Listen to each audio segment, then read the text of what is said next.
Hi, Assalamualaikum and welcome back to my channel. I am finally back and hari ni aku nak share dengan korang satu kes yang sebenarnya dah berlaku lama dulu, tahun 1980-an kalau tak silap aku. Tapi ending cerita ni nanti akan buat korang rasa yang kadang-kadang perangai manusia ni lagi teruk daripada hantu.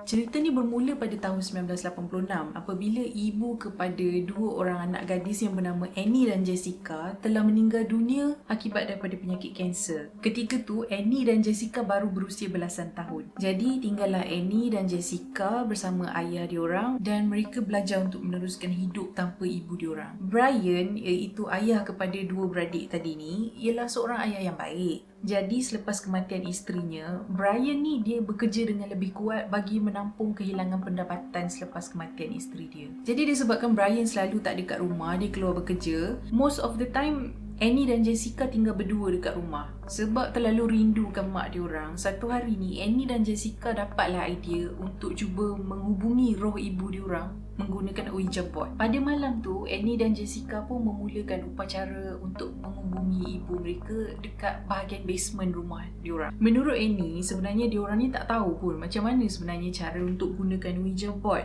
Dan sejujurnya diorang tak expect apa-apa pun daripada upacara tu. Perbuatan diorang ni lebih kepada macam nak mengisi masa lapang. Jadi dua beradik ni pun macam main hentam je lah, dan diorang pun mula tanya soalan-soalan yang selalunya orang biasa tanya dengan Ouija board, macam Mom, are you here? Mom, can you give us a sign? And so on. Lepas beberapa jam diorang main-main dengan Ouija board tu, tanya macam-macam soalan dan tak ada apa-apa pun yang berlaku. So Annie dan Jessica pun nak masuk tidur. Kebiasaannya masa Annie dan Jessica ni selalunya dah nak masuk tidur, ayah diorang iaitu Brian selalunya belum balik kerja lagi. Dan malam tu sama juga. Sampai lewat malam Brian masih belum balik lagi dan Annie dan Jessica berdua je kat rumah. Tiba-tiba Jessica terdengar bunyi ketukan yang kuat dekat dinding bilik dia. Jessica terus bangun dan pergi ke bilik Annie, dan Annie pun cakap benda yang sama, yang dia pun ada dengar juga dinding bilik dia diketuk berkali-kali. Yang peliknya Jessica dengan Annie ni langsung tak takut. In fact, diorang yakin yang bunyi ketukan tu sebenarnya datang daripada roh ibu diorang yang cuba untuk berkomunikasi dengan diorang.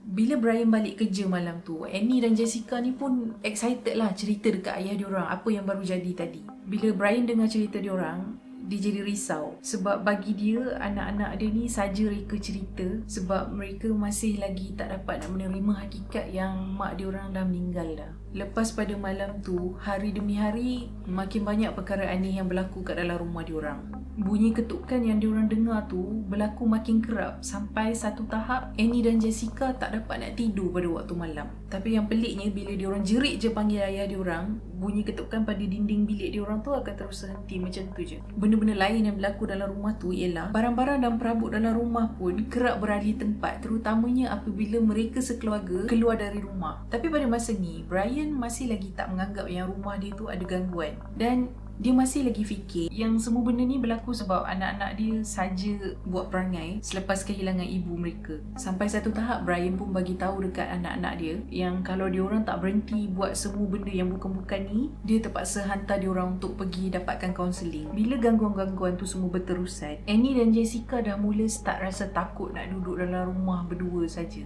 Sebab mereka percaya masa mereka bermain dengan Ouija board tempoh hari, yang datang kat diorang tu bukanlah roh ibu diorang, tapi mungkin entiti jahat yang sengaja nak mengganggu diorang. Sampailah satu hari ni, macam biasa masa Annie dan Jessica berdua je dekat rumah, mereka mendengar bunyi ketukan dari bahagian basement rumah. Sebab dah frust asyik kena kacau, Annie dan Jessica decide untuk pergi dan tengok sendiri apa ada kat dalam basement tu. Masa tu diorang tak jumpa sesiapa, tapi pada dinding basement tu ada tulisan, "Come and find me, I'm in the bedroom." Tulisan dekat dinding tu ditulis dengan saus tomato. Sebab ketakutan sangat, Annie dan Jessica terus berlari ke rumah jiran diorang dan mereka tunggu kat situ sampai ayah diorang balik kerja. Bila Brian dengar cerita Annie dan Jessica, macam sebelum ni dia masih lagi tak percayakan diorang. dia masih lagi anggap yang Annie dan Jessica saja-saja buat cerita sebab dia orang nak rasakan yang kononnya mak dia orang masih ada lagi dekat rumah tu. Dan disebabkan tu, kali ni Brian betul-betul hantar anak dia pergi untuk menerima kaunseling. Lepas daripada kejadian malam tu, selama lebih kurang 2 minggu, keadaan macam kembali tenang. Tak ada apa-apa benda yang tak normal berlaku dalam rumah Brian.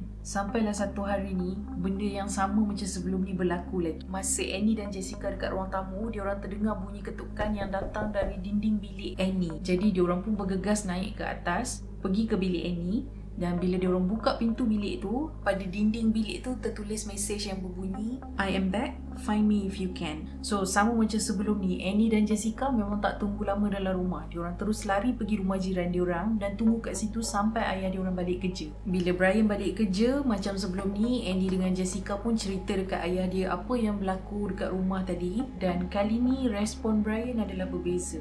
Dia rasa tak sedap hati. Jadi Brian pun suruh Annie dan Jessica tunggu dekat rumah jiran sementara Brian balik ke rumah diorang untuk cek rumah tu sekeliling rumah atas ke bawah. Bila Brian balik je rumah, dia buka pintu, dia tengok barang dekat dalam rumah tu habis bersepah dan bertunggang langgang. Brian pun masuk dalam rumah dia naik tingkat atas untuk periksa bilik anak-anak dia. Dan bila Brian pergi ke bilik Annie, Brian nampak seorang lelaki tengah berdiri dekat tengah-tengah bilik Annie. Lelaki tu yang berdiri dekat tengah-tengah bilik Annie tu, dia pakai baju mendiang isteri Brian, siap dengan muka bersolek, dan dia juga pakai rambut palsu milik mendiang isteri Brian. Dan di tangan lelaki tu, dia tengah memegang sebilah kapak. Bila lelaki ni nampak Brian, dia pun terus cuba nak lari daripada bilik Annie. Dan lepas dia bergelut sikit dengan Brian, dia berjaya melepaskan diri. Dan lelaki tu terus lari keluar dari rumah. Brian terus lari ke rumah jiran dia, minta jiran dia call polis. Dan polis pun datang ke rumah Brian. Mereka mencari lelaki tadi tu dekat sekeliling kawasan perumahan tu, tapi malangnya mereka tak jumpa dia. Masa ni barulah Brian rasa bersalah sebab tak percayakan anak-anak dia sebelum ni. Disebabkan Brian dah rasa macam tak selamat untuk dia tinggalkan Annie dan Jessica berdua je dekat rumah bila dia pergi kerja setiap hari, Brian pun decide untuk pindahkan Annie dan Jessica ke rumah saudara mara dia yang tinggal berdekatan dekat kawasan tu. Dan sementara tu, polis terus memerhatikan rumah diorang sambil mencari lelaki yang menceroboh rumah tu tempoh hari. Lepas beberapa minggu, Brian, Annie dan Jessica tak duduk dekat rumah dan polis pun cakap diorang dah tak nampak orang lain keluar masuk dari rumah tu.